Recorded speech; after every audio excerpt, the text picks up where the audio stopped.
ever since the $55 billion EA deal was announced, we have seen some crazy meltdowns from people within the industry. They know that their jobs are on the line because they weren't hired based off of their talents and merits, but because of a checklist that might not exist anymore. And now EA may sell BioWare or DICE and close other studios, analysts predict. I have a few different things to show off, but before I get into the topic, if you enjoy the content I create, check out the links in the description, join the community in my live streams, and consider supporting through Patreon or YouTube memberships. Now, these people haven't been creating good content for years. Look at BioWare, right? Sure, they have some amazing classics that we all know and that we all love, like Baldur's Gate and Knights of the Old Republic and Mass Effect, but they haven't created good content for over a decade now, and it's really sad to say, but I wouldn't shed a tear if BioWare just disappeared tomorrow because they are a shell of the company that they once were. And while DICE is doing better with the release of Battlefield 6, and it seems like they're really turning things around, they also don't have anything to really lean back on except for Battlefield. So now we're hearing that apparently there are several studios that might go under, whether they are going to be shuttered or they might be sold off.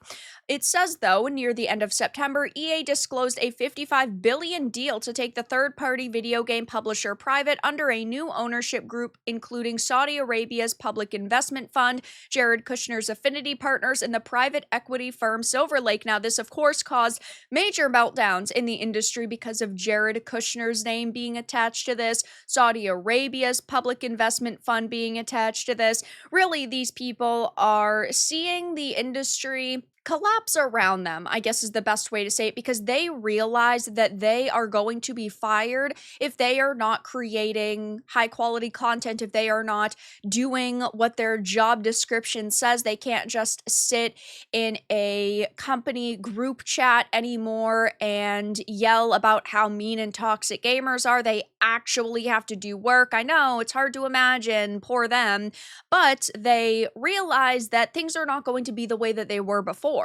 It's also the largest leveraged buyout of all time, and it will require EA to settle $20 billion in debt. According to several prominent analysts, the fastest way for EA to reach that number is by shedding studios and selling some of them off. According to a report by Polygon, multiple analysts believe that BioWare is a prime candidate to be sold because of the studio struggles over the last decade. Now, I don't know how much they could truly get for this. If this was BioWare 20 years ago, they would be worth a hell of a lot of money. But BioWare now is a very different story because while sure, they do still have a lot of series that people know and a lot of people love, they have definitely killed off the reputation that they once had. I mean, look at the list of games that they used to make versus the games that they have been making recently. You've got Baldur's Gate, which is massive, Neverwinter Nights, Knights of the Old Republic, Jade Empire. Then you get into Mass Effect, you have Dragon Age, but Mass Effect was killed after Andromeda. Who knows how long it's going to take for them to develop and release the next Mass Effect. We know that Knights of the Old Republic and kind of Star Wars is done, given how much people really dislike Disney and how far Star Wars has fallen. We have Dragon Age, which after Veilguard, I don't see how they're going to ever bring that franchise back to the level it once was at. And then you have Anthem, which died very quickly. Now, looking at something like Mass Effect, they've already started the remake game with something like the Mass Effect Legendary Edition.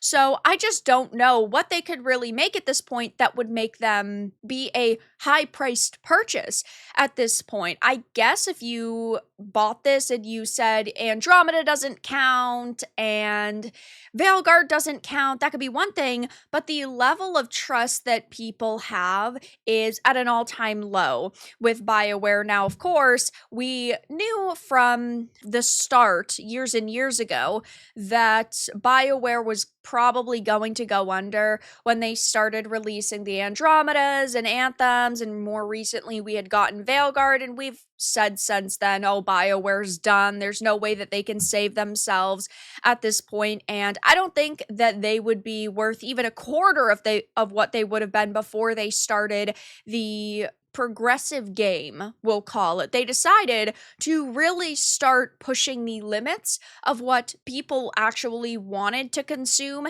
from their video games and really started promoting heavy identity politics. And instead of making high quality entertainment, they used video games as a vessel to push propaganda. None of this has worked out for them.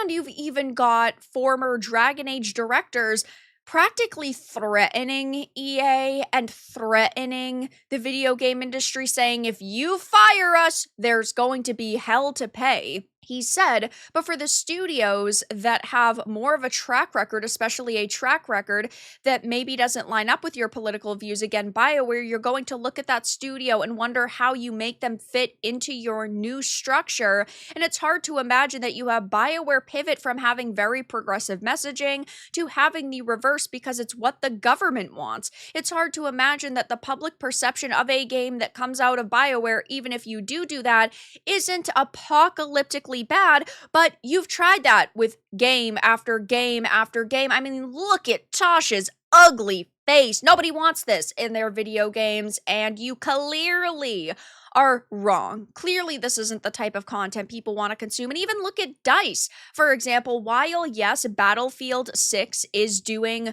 really, really good right now, one solid Battlefield game isn't going to save them. They would have to have one after another after another. And what do they really have? They have Battlefield, okay. They have Star Wars Battlefront. Again, Star Wars is kind of dead at this point. Mirror's Edge, it's been years since we got one of those, since 2016, so just about a decade. You have things like Rally Sport, Midtown Madness. These are titles that haven't gotten iterations in 15 years, 20 years. So they really don't have a lot that they could potentially go off of. And maybe because something like Battlefield is doing so good right now, they could get a chunk of change for DICE. It says, though, EA is currently throwing its promotional muscle behind Battlefield 6, the first-person shooter that's competing with Call of Duty. While that may mean DICE, the developer of the game's multiplayer mode, is safe from being sold at the moment, analysts suggest that could change if Battlefield 6 underperforms, and we clearly know that that is not going to happen at this point. Leveraged buyouts are historically followed by cutbacks and sell of non-essential assets in the short term, Cole told Polygon. Long term, this can allow a company like EA to focus on more creative, risky ventures as they are not beholden to public shareholders. But short term, we expect them to focus more on core money generators and look at potentially getting top dollar for secondary IP and products. Now, it's going to be a long time before this deal is actually finalized and we see any drastic measures taken, though I do think we are going to, over the next year, see quite a lot of layoffs, potentially projects being greenlit or projects being canceled because they're kind of preparing, though at the same time, either way, I don't think that there is a very wrong direction they could go in here. Sure, the worst case scenario would be them over monetizing their games, but we know a lot of EA games already are that way, so that it can't really get that much worse,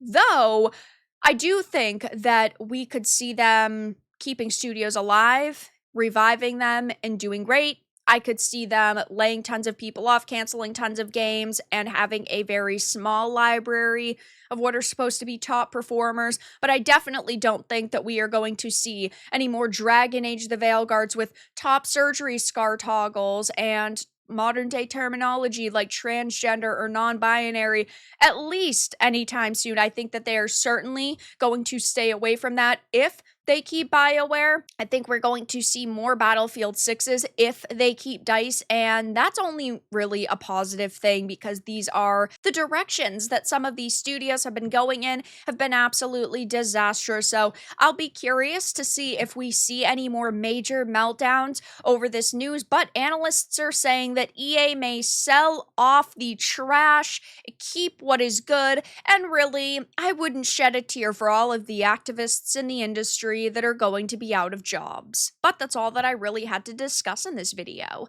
Let everyone know your thoughts in the comments below. If you enjoyed this and found it important and informative, make sure to give it a like, and if you didn't, give it a dislike. I appreciate your support either way, but I'll talk to you all again in the next video really soon.